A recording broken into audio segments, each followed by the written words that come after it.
Hello প্রিয় শিক্ষার্থী বন্ধুরা, তোমরা সবাই কেমন আছো? আশা করি ভালো আছো সবাই। তো আজকে তোমাদের এক্সাম কেমন হলো অবশ্যই ভিডিওর কমেন্টে জানাবে। আর আজকে তোমাদের জন্য যে বিষয়টি নিয়ে এসেছি সেটা হচ্ছে হিসাব বিজ্ঞানের শর্ট সাজেশন, ডিগ্রি 3য় বর্ষের হিসাব বিজ্ঞানের শর্ট সাজেশন।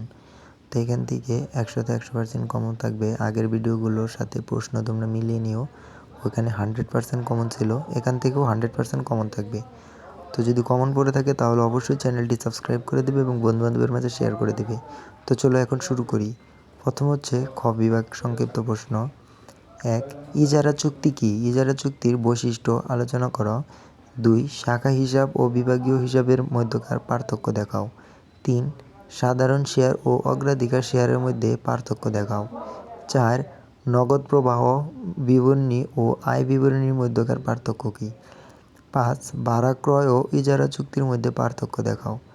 লভ্যাংশ কী? লভ্যাংশের শ্রেণীবিভাগ আলোচনা করো। 7. নগদান প্রবাহ বিবরণীর উপাদানগুলো কী কী? 8. স্টক লভ্যাংশ এবং স্টক খণ্ডনের মধ্যে পার্থক্য দেখাও।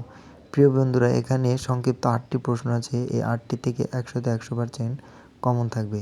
তো তোমরা পরবর্তীতে রচনামূলক প্রশ্নের জন্য অবশ্যই চ্যানেলটি সাবস্ক্রাইব করে দাও এবং পরবর্তীতে 100%